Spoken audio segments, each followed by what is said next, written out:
आकाश ने अपनी क्लाइंट के साथ मीटिंग खत्म करने के बाद एक गहरी सांस लेकर एक लंबी अंगड़ाई ली। डीके आकाश के सामने ही बैठा था।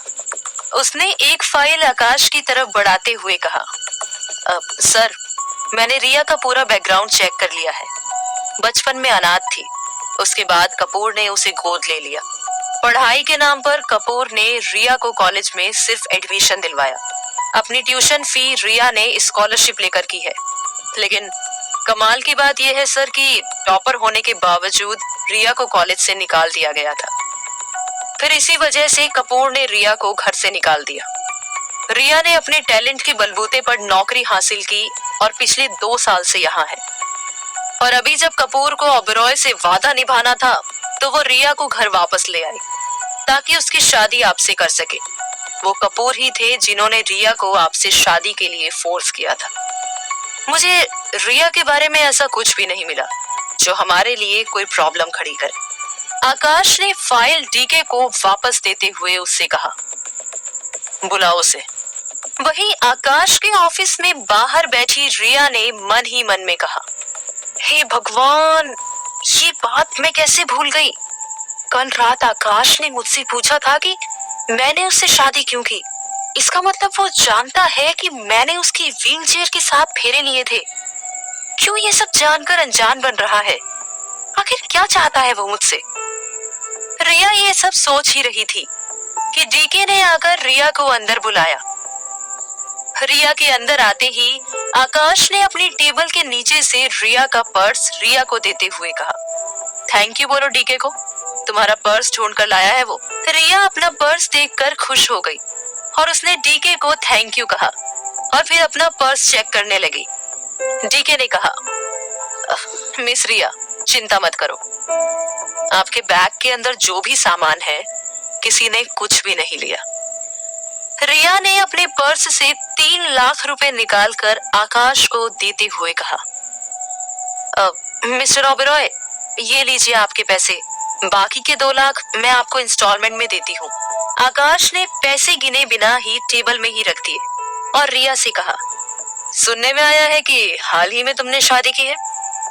तुम अपने हस्बैंड से क्यों नहीं मांग लेती बाकी के पैसे? ये सुनकर रिया ने मन ही मन कहा, कहीं इसे ये तो नहीं लगता कि मैंने इससे पैसों के लिए शादी की है, इसीलिए मेरे सामने जानबूझकर अनजान बन रहा है। रिया को चुप देखकर आकाश ने रिया से कहा, लगता है हस्बैंड वाइफ के बीच सब कुछ ठीक नहीं चल रहा। रिया ने आकाश से कहा, एक्सक्यूज मी मिस्टर ओबेरॉय, मेरे और मेरे हस्बैंड के बीच सब कुछ ठीक चल रहा है। और एक बात, मुझे अपनी जरूरतों के लिए अपने हस्बैंड पर डिपेंड होने की जरूरत नहीं है। आकाश ने डीके की तरफ देखा और कहा, इम्प्रेसिव। और फिर एक पल सोचने के बाद आकाश ने रिया की तरफ 3 लाख रुपए बढ़ाते हुए कहा, ये रख लो, तुम्हारे 5 लाख रुपए माफ। सोच लेना तुम्हें प्रमोशन गिफ्ट मिला है मेरी तरफ से। रिया को एक पल के लिए यकीन ही नहीं हुआ। रिया जानती थी कि आकाश ओबेरॉय पर भरोसा नहीं किया जा सकता। तभी डीके ने रिया से कहा, इससे पहले कि सर अपना मूड चेंज कर ले, पैसे रख लो मिस रिया। रिया ने रुपए अपने पर्स में रख लिए और आकाश को थैंक यू कहा। बदले में आकाश ने रूखेपन के साथ कहा, तुम जा सकती हो। रिया अपना पर्स समेटते हुए बाहर निकल गई। डीके भी रिया के साथ बाहर आ गया। रिया को देखकर डीके मन ही मन में सोचने लगा, कितनी भोली है, अपने मेकओवर के लिए सर को 5 लाख देने को तैयार हो गई। एक बात तो है, इसे देखकर सर कुछ पल के लिए ही सही लेकिन बदल तो जाते हैं। देखते हैं रिया और सर के पास आने से सर की जिंदगी में समंदर का ठहराव आता है या रिया की जिंदगी में सैलाब। रिया ने देखा कि डीके उसे देखे ही जा रहा था। उसने मन ही मन में कहा, जैसा बॉस वैसा ही उसका चमचा, दोनों मुझे ऐसे घूरते हैं मानो मुझे आंखों से ही नोच खाएंगे। कल रात तो हद ही पार कर दी इस डीके ने, मेरी कीमत लगाने पर तुला हुआ था। रिया ये सोच ही रही थी कि डीके ने रिया से माफी के लहजे में कहा, miss Riya, I am sorry. मैंने कल पार्टी में हद पार कर दी थी। मैंने आपसे वो बात कही जो मुझे कभी भी किसी से भी नहीं कहनी चाहिए। आई होप कि आप मुझे माफ कर देंगी। रिया को डीके की आंखों में सच्चाई दिखी और उसे लगा कि डीके अपनी गलती पर वाकई शर्मिंदा है।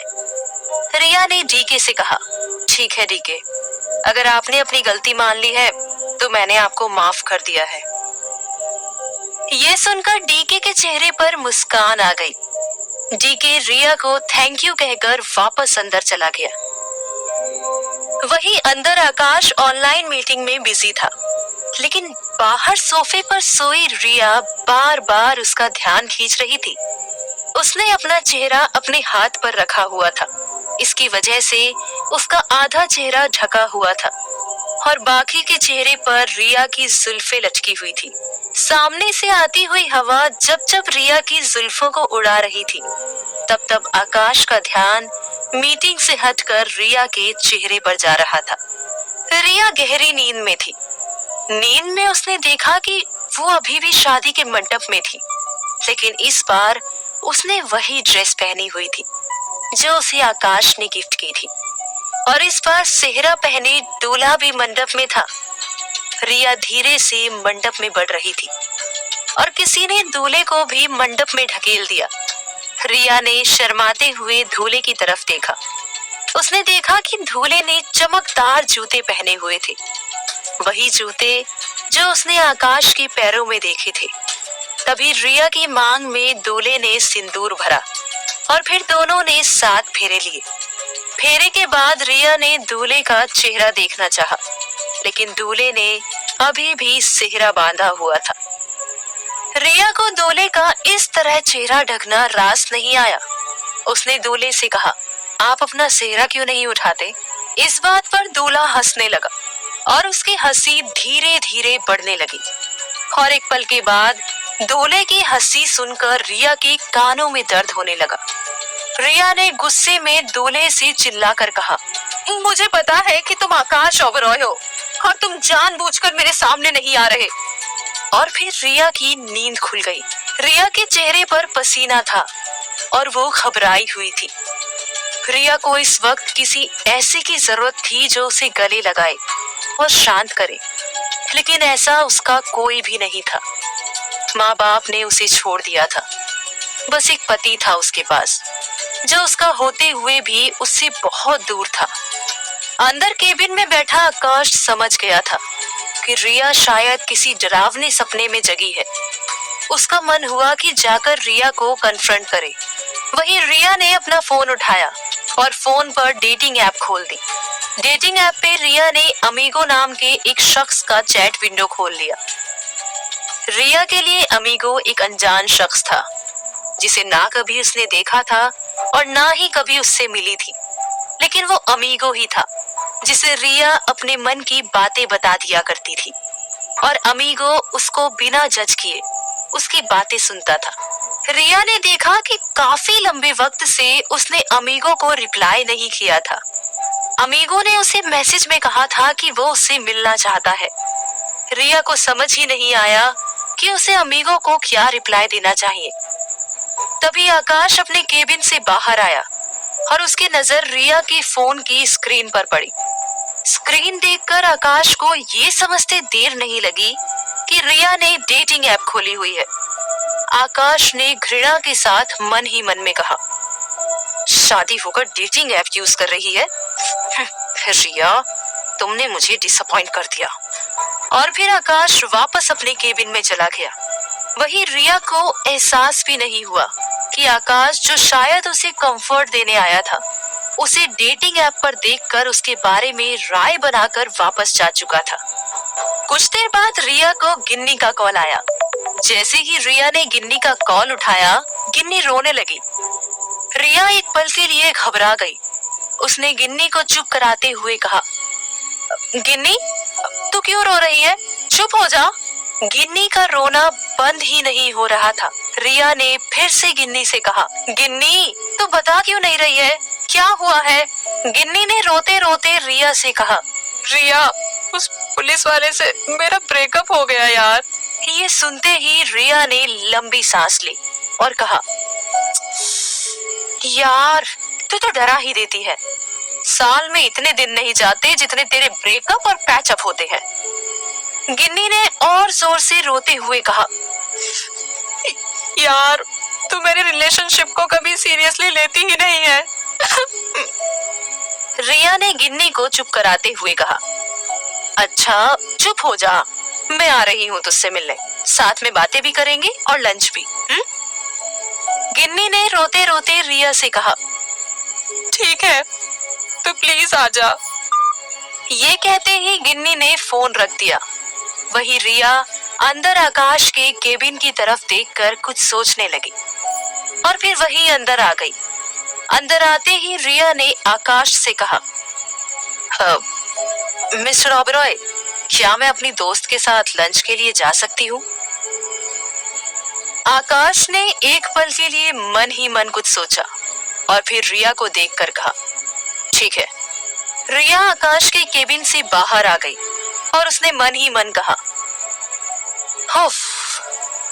अब तो सांस लेने के लिए भी इस आकाश ओबेरॉय की परमिशन लेनी पड़ती है। कम से कम जब प्रमोशन नहीं हुआ था तो अपने हिसाब से अपनी जिंदगी तो जी रही थी मैं। वही केबिन के अंदर आकाश ने डीके से कहा, जाकर पता करो रिया किससे मिलने जा रही है। गिन्नी रिया के ऑफिस के पास ही बुटीक चलाती थी। दोनों अक्सर सफर कैफे में साथ बैठा करते थे। ग्लैम कॉस्मेटिक की बिल्डिंग से बाहर आकर रिया सफर कैफे की तरफ पैदल पैदल जा रही थी। वहां कोई और भी था जो हाथ में एक सूटकेस लिए रिया का पीछा कर रहा था। रिया सफर कैफे के अंदर आ गई। उसने देखा रिया खिड़की के बाहर देख किसी का इंतजार कर रही थी।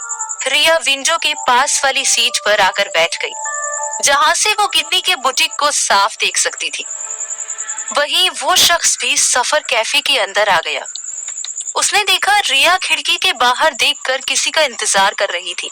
वो शख्स धीरे से आकर रिया की सामने वाली सीट पर बैठ गया। उसे देखकर रिया चौंक गई। ये कोई और नहीं, यश ओबेरॉय था। यश से रिया शायद ही पहले कभी मिली थी, लेकिन तस्वीरों में उसने देखा था। अपनी कलीग से रिया ने सुना भी था कि जूनियर मैनेजिंग डायरेक्टर यश ओबेरॉय बहुत ही हैंडसम और चार्मिंग है। आज रिया को यकीन हो गया कि उसकी कलीग सच कहते थे। रिया ने यश से घबराकर कहा, मिस्टर यश ओबेरॉय, आप अगर यहाँ बैठना चाहते हैं तो बैठ जाइए। मैं कहीं और बैठ जाऊंगी। एक्चुअली मैं अपनी फ्रेंड का वेट कर रही थी।